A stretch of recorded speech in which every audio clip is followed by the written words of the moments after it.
and welcome to another edition of XFeed. We're trying something a little different here where I figured out there was this NVIDIA broadcast that would allow me to have a green screen without a green screen. So if you like the way that this looks, hell yeah, let me know. I'm going to see to make sure that the abstract stream is working, and we are off. Let's get into some of the stuff. MXC Ventures launches Ignite X, a $30 million initiative to foster Web3 talent and innovation. We're going to go over a couple quick headlines, and we're going to close things off with some headlines as well. MXC Ventures, again, MXC is one of the exchanges, has announced a $30 million allocation to support Web3 talent and accelerate innovation across the decentralized ecosystem. The investment initiative foresees a 5-year span and is part of a broader corporate social responsibility effort by MXC Ventures Ignite X, in line with its global strategy of fostering sustainable blockchains through support and empowering of young talent. So what exactly does that mean? How many opportunities are going to be opening up for things such as this? And also the educational front as well. Like, how many people go into that and just focus on education? Is it something where, no, this is just supposed to be entertainment, so people that are involved are following some sort of entertainment as a whole? Those are the questions, but it's starting younger and younger for everything blockchain related, and that's not that weird, really, when you think about how digital everything is. You've probably seen where people talk about how attention spans in schools are lower. Every kid's got an iPad right now instead of going outside. Yeah, it's just going to add to it. So a new kid show will come with a crypto wallet when it debuts this fall. Very interesting story, but right off the top, a new animated kids series expected to premiere this year won't be headed for a TV network or a streaming service. Instead, the founders of production studio We Ghosted Media plan. Let's go back and just try to clarify the name here. The founders of production studio We Ghosted Media plan to launch on a decentralized web platform that uses blockchain technology. We Ghosted Media, founded by Chris Jamal, an assistant director for Bob's Burgers, and Jacqueline DeMoss, producer of hit children's show Pag Plus Cat, is a TV production studio abandoning traditional show releases methods in favor of a decentralized approach, commonly referred to as Web3. So this goes back to the Stoner Cats reference of there was a lot of interest at the time around the mint, the excitement around it overall. This is a completely different audience. What does the engagement look like? How does it work? Are there parents that are going to be like, yeah, we don't want you to have this? Or is it all kind of just hidden in the background, which leads to the title of this space? Do we see a world where the terms crypto and NFT are just non-existent and we just allude to it as whatever it may be? We call it a collectible. I mean, look at various video games. Do you say, oh, this character skin? Do you call that a digital asset? No. Do you call that an NFT? No. Well, because it's not to an extent, but then it also, you know what I mean? Like, the verbiage, I think, is going to be the biggest shakeup of 2025 once we get a little bit further, maybe into 2026. Zach Fowl, nobody is even posting about crypto anymore. Everyone is bored, angry, tired, and gone. I mean, it depends on where you look. I think that there's some ecosystems that are still excited, and one of the reasons why we see people that are following certain ecosystems for so long starting to jump ship is realizing, hey, there is excitement over certain happenings. But if you are a Maxian one and stuff's just simply not happening, well, that's tough. That's tough. And you're going to want to go where people are positive. And that's why the title that we had the other day about positivity being infectious. Whenever you see something exciting going on, you want to go and join what that is. You don't want to be with people that are down in the dumps by any means. So I think it depends on your audience overall. Personally, I'm playing the hell out of Cambria, and I'm very, very much enjoying that. And it's made me very excited for the future. And it's funny, though, because I had a couple of friends and we were talking about what are the reasons to play, and it's like, I mean, come up with your own reasons to play if you want, but I'm just kind of enjoying it. Sure, there's crypto elements to it, and if you're trying to play it to make money or just do something that's not, you're losing your time for basically zero reasoning other than excitement and joy for that time. I mean, it depends. Or instead of playing these different games, we could go out and buy nachos and 2 drinks and spend 75 American dollars. It's insane going out. Listen, I'm happy hanging out here, having a brisk, chilling out. So Adam Hollander, who was picked up by OpenSea not that long ago, had kind of a I wouldn't call it a rant, but a breakdown of some of the inside scoops of what's going on at OpenSea and their perspective since joining the team.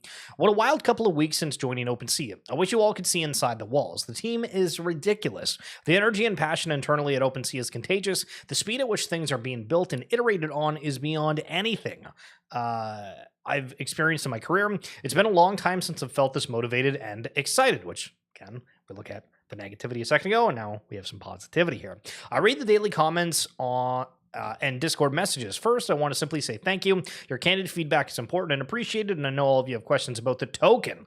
Right, OpenSea's doing a token. Where the hell is it? What's going on? How the foundation is looking at retroactivity, our rewards approach, and more. When I joined, I posted about the importance of communication and transparency, so in the interest of that, let me share with you a few things. OpenSea is evolving from an NFT marketplace to the best destination to discover, own, and trade on-chain. OpenSea 2 is just the canvas. The masterpiece comes next: more chains, mobile, deeper features, and innovations that will redefine what you expect from us. Yo, Amniba vlog, what's going on? How are we? Web3 doesn't need another rushed, ill-conceived token launch. The foundation is obsessed with getting it right, from utility to distribution to timing. This will be a watershed moment, not just for OpenSea, but for Web3 as a whole. The C token is being designed thoughtfully with the long-term in mind, not as a meme coin to be farmed and forgotten. So this is interesting because I feel we've not seen C token brought up whatsoever in a very long time, but them saying it's supposed to be a long-term, successful watershed moment. I feel like I've heard the term watershed moment get brought up before, and it kind of fallen a little bit short, but if it's going to be one, okay. I've confirmed with the foundation that past history will, of course, be rewarded. This will happen at token generating event, and users received an allocation of C token. This is separate from XP and OpenSea's rewards program, which is about incentivization to explore OpenSea 2 moving forward. If you're a long-term user of OpenSea, we see you. Okay, so that's cool, reassuring in a way, but also I really don't like OpenSea too much. Like, I much prefer the original one. Speaking of XP specifically, we've decided after talking deeply with the community that liquidity leaderboards will not be coming back. They drove substantial volume to OpenSea, but weren't creating healthy activity, and we paused them swiftly. Yeah, so basically, the NFTs had like a mini crash when OpenSea kind of reopened the blur farming, and they got absolutely just rinsed for it. So we're not going to go over the rest of it, but good to see that C token is still in the pipeline. But for OpenSea, it's been up and down in terms of sentiment, and Hyperliquid, what's been up and down is the amount that people are paying for the token. So Coin, the ticker on Hyperliquid, going for $20,000. The highest one in here looks like Lend for $47,000. We've had people that have spent hundreds of thousands of dollars on Hyperliquid for new tickers, and it feels like the amount people are paying for these is not what it once was at all. Now, I don't want to ruin anything, but for the episode of the RWA Segments podcast tomorrow, it's a solo episode where I kind of do a news brief. And one of the things that I was floored about, I still hope you guys listen to that if you check out the description below if you're on YouTube or on my bio on X for tomorrow, is that Flow Blockchain here made a comment saying Ticketmaster, already the largest NFT collection in the world, on their way to minting a milestone 100 millionth NFT on Flow. So if I were to ask you, did you know that Ticketmaster is doing NFTs on Flow? You would say, yeah, I'm aware. Yeah, I've never heard of that. I'd throw my hand up there. So I went back, and this is in like 22 or 23 that they made the original announcement this was happening. And so when they're saying 100 millionth, you would think, all right, well, that means it would be substantial volume around these, unless these are just simply not tradable. So you can see at NFL.ticketmastercollectibles.com if you want all of these tickets. So like New England Patriots versus Buffalo Bills of, this was Saturday the 1st of January. Sorry, the 5th of January, I believe.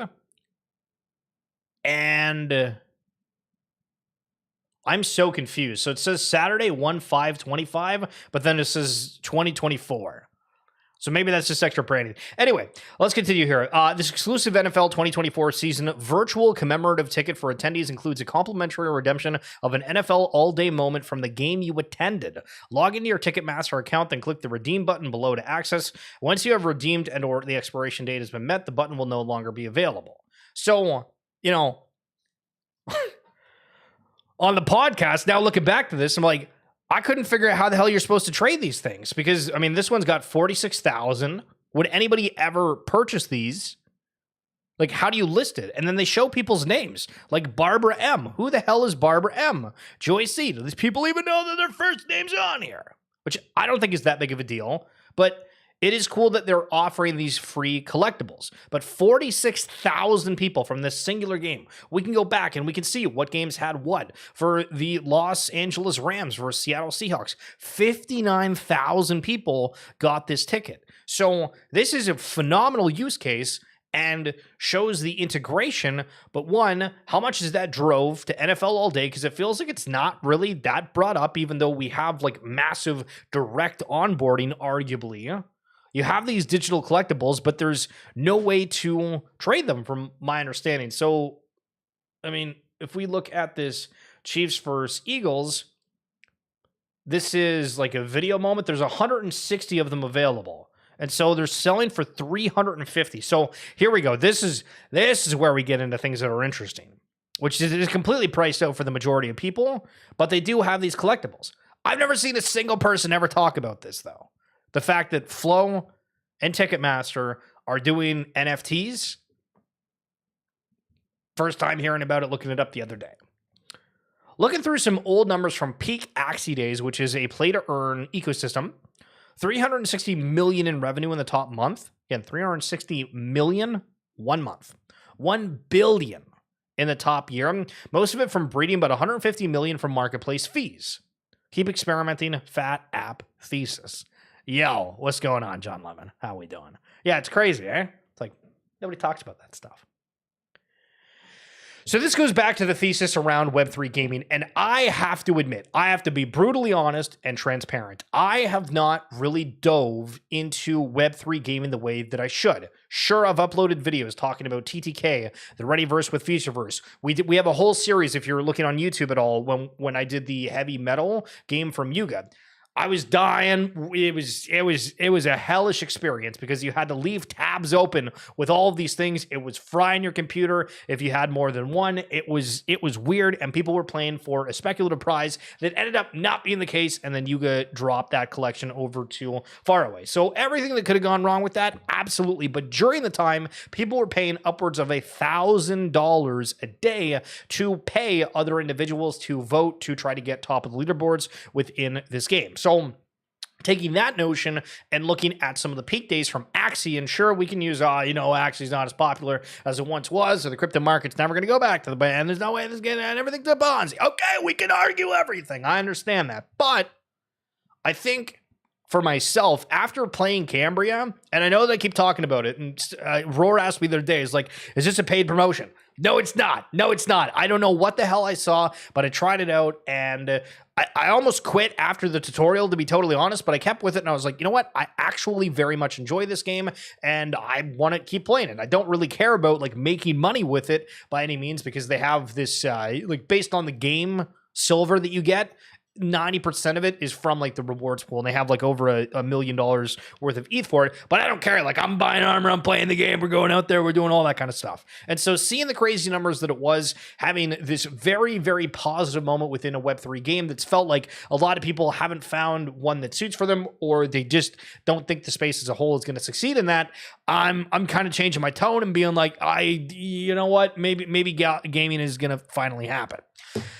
But no matter what, Gary Vee is going to throw himself out there, and he's on the timeline asking if there's any Cool Cat collectors that want to join VeeFriends. And then he's doing the same, saying any Goblin Town NFT collectors want to get into VeeFriends. And it's like, yeah, every time Gary's out here trying to let everybody know that something's going on, he's going to drop something, right? Like the book. Right? You know what I mean? We're just waiting for the next rendition of the book. And so he's now promoting the VeeFriends comic book, which of course we're doing here as well. But it's funny. It's like, hey, we're giving out these free NFTs for things, and the whole every other tweet is spamming, go check out the whatnot, go check out the comic book. But we give out free stuff. If you have an audience, people want to be connected. If you remember this, we can be friends. Does it do anything for you? Do you know what this is? Oh gosh, don't show the book. I got 10 of those. Unbelievable. I remember Franklin or somebody got like a pallet, like an actual pallet of books. And oddly enough, that was the financial thing to do. Like at the time, if you were to sell getting some of those rare things, my goodness. So this is Dragon Chain. This was one of the coins that got spun out. There was basically, this is Disney's company, and Disney is getting into the blockchain through it. It's called Dragon Coin, wasn't it? I feel like it was. But that logo doesn't look that familiar. But if we go check things out at one point... Nah, that's not it. That's not it. Dragon Chain. It was called Dragon Chain. Hold on, let's check out the comments. BitMax, was that Dragon Chain Disney coin? Yes, okay. Dragon Chain. It's not Dragon Coin, Dragon Chain. And I remember seeing this because, like, when you look things up, you're just like, oh, this is associated with something that I'm familiar with. Hell yeah. So this is at like 13 mil market cap, but at a point you can see, like, went from $4.50 down to 3 cents. I don't see anybody talking about it right now, but still, at a 12 million market cap, I mean, if you go to their website, if they got anything that's crazy, the most secure and flexible blockchain platform on Earth.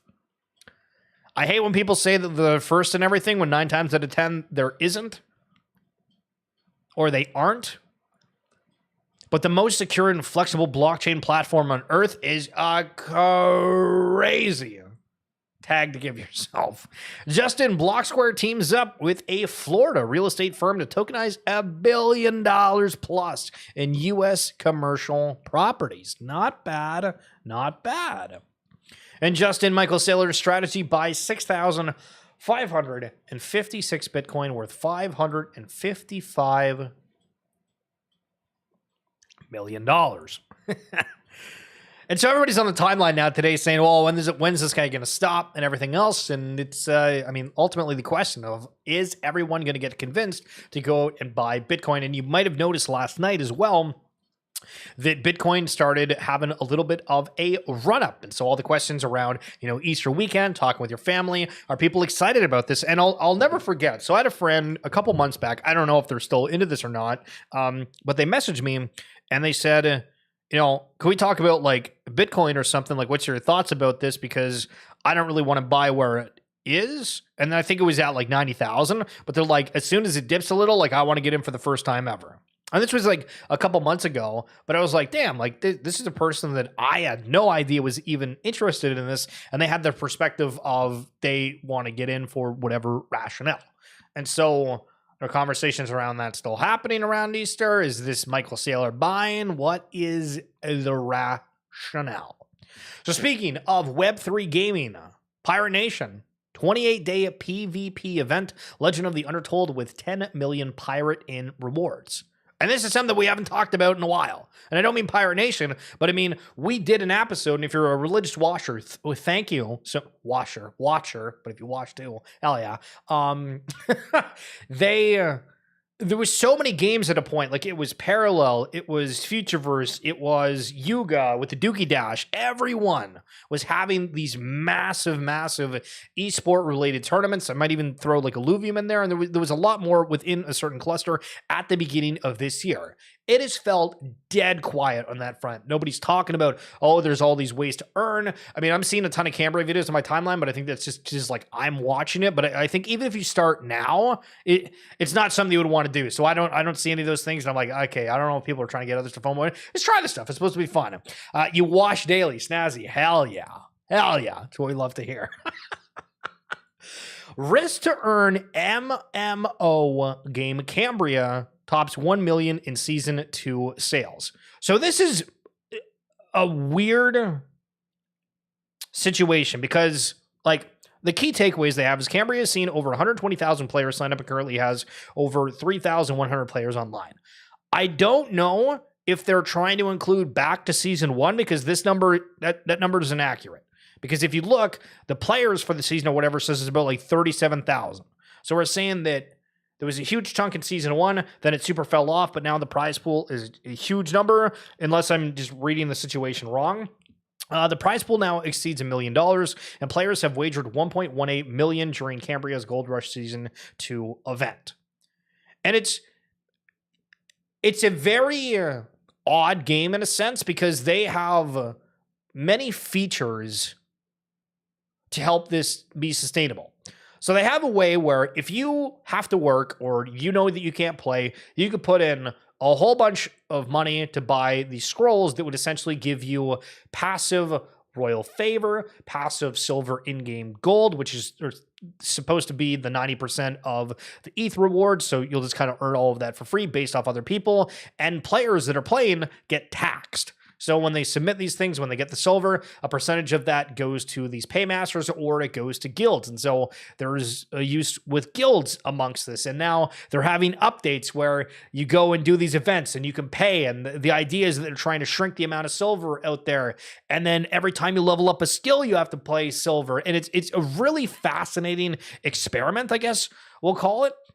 Within Web3 gaming. Now, I like it. I don't like some of the PvP aspects. I'm curious how this ends up scaling, because the idea, again, is to have like more of an open world. But we've seen with other side and more that it, doesn't necessarily happen super quickly all the time in that regard. John Lemon, Abstract starting to just feel like the gambling chain now. So that's an interesting comment, because I felt like when Ape Chain came out, there was a whole bunch of excitement around the NFTs. And I never bought into it. Like I just never did, because it felt so bad when it first launched, of all the, Ether Rock variants, the Bored Apes that are got in a blue background. You had founders that were of these collections saying, how did I get DMCA'd from that when they literally stole the art? It's just, none of it made any sense, but it seems like it's slowly coming around. For Abstract, it feels like they had a ton of applications that came out immediately, and some of it is connected through other chains. Like Cambria was on Blast, it's on Abstract, and Ronin now, so it's like doubling up, which goes back to the conversation around the future being multi-chain. And do we just have it where everything is a super app, or a game is connected to all of it? Or do we care about these certain things? Because let's say for Cambria and Ronin's like, hey, we want to have you guys, and we know that you only raised 2.5 million, so we're going to give you a whole bunch of money from our foundation to build everything on Ronin and not have it multi-chain. And then you push back and say, well, no, we just want more players, and how to make this all simultaneously work. But yeah, for Abstract, I mean, I did the Bitcoin, and Bitcoin's kind of fallen off a little bit. Obviously, everything's looked at the price-wise, but new people that got into it wasn't very exciting because it cost so much. Now it's down, but it's not as popular on the timeline that it was. We keep going through the cycle of excitement, kind of lull, excitement, kind of lull. And it goes around and around. Bybit shuts down 4 more Web3 services after axing NFT marketplace. And they had that $1.4 billion hack, so this isn't necessarily surprising by any means. But it does kind of highlight that there's a lot of stuff that is potentially in trouble, or the opportunities are out there for other bits and components. Got to go to a meeting. Always love this. Yeah, oh, hell yeah, John Lemon. Thank you so much. Hope you're having a phenomenal day. Enjoy the meeting. Enjoy everything else. So quickly just going through some of like the titles here on Cointelegraph. Consensus Salon and Uniswap CEO donated to Trump's $239 million inauguration fund. So does that mean anything for those certain players with the regulation and whatnot that's coming? Unlocking the potential of dormant Bitcoin and DeFi. Bit gets $12 billion voxel frenzies fizzle fast. South Korean crypto emerges from failed coup in a crackdown season. I mean, so Back to the conference. Yo, Algie, what's going on? Yo, are you minting? I keep debating. I might mint one to agent. I feel like getting one's good. I don't know if I want to do more. I feel like Astro's just better. But back to the point within the stream, right? When people are referencing, oh, crypto's dead, this isn't exciting, yada, yada, yada, yada. It's like, these are the headlines. You go from like the mainstream sources. None of that's exciting. I mean, sure, we looked at the Cambry thing. That's fun. But you have to go out and do these things. You have to, get into the communities, feel what it's like, be around people that are vibey and infectious. Because we have a problem that most people are bored to death. True. Oblivion Remastered is announcing tomorrow is the big news. Yo, listen, Web2 games, hell yeah. I'm a mint one because TTK is printing for me. Otherwise, I probably wouldn't even mint. I mean, I'm so confused with the fact that they're saying like the think tank isn't for like another like 2 months away, and then the TGE is a month away, and then it sounds like there was a conversation around how the fact that it's like the app is for Mac, but a PC build is coming. So are we even able to use it if we don't have a Mac? Now, don't get me wrong. I do like the aspect of like having AI and being able to use it for various situations and things, and it being able to be like stored on your own device and then wanting to decentralize everything. I absolutely love it. But yeah, I'm confused about some of the things about like how is this like a mint that like it's going to mint and then it's a little bit quiet and then what do we see? But they were talking about how like not to FOMO within anything at all during this. Okay, just checking over the crypto market, up 2.22%. Not too shabby. Fear and Greed Index still absolutely getting cooked at 34 fear. I'm just meaning to show love because I like the team and want to support, but not super bullish. Oh, yeah. Good answer. I like that. Bitcoin, 86 that way. Hold on. Didn't this crack like 87 earlier today? It cracked 88. Now we're almost back to below 87. Unbelievable. Ethereum, every single day, people are like, what's going on with Ethereum? Because for the past, I think, month, it's just been just hovering around here. But you go back to the year charts, like we're really down. And then for all time, it's like, when you make the line straight across, right? Well, actually, it would be like here, but the camera's over the wrong way. It's like, is that finding support? It might be finding support. So we'll see what happens with Ethereum. I also am very confused how to think about, all right, let's say hypothetically the Bitcoin goes flying, right? Let's hypothetically say that Bitcoin goes flying. Does that bring ETH with it? And then if it does, what happens to our beloved NFTs? Are people like before when ETH went up, the floors kind of held on NFTs, or are we back to doomsday, baby? Are we back to blurred farm and doomsday because Bitcoin flies? We have these nation states that are buying it. These are the questions. It's got to be a generational opportunity on ETH. I agree. Well, and then the other thing too is like Vitalik was coming out saying that they wanted to change like the EVM to like this RCIS thing. I don't know. I have to read more on it. There's a lot of people that I think are giving like fake FUD regarding it, but I don't think that's necessarily the truth behind it. But that's going to be it for this edition of XFeed. Hopefully you guys like this green screen. I figured it out this morning. Listen, we were looking stuff up. We figured it out. I think it looks all right. But Algie, John Lemon, Snazzy, thank you so much for coming on through. And Emnul as well, if you're still here. Hope you guys have a phenomenal rest of your week, and I will catch you tomorrow.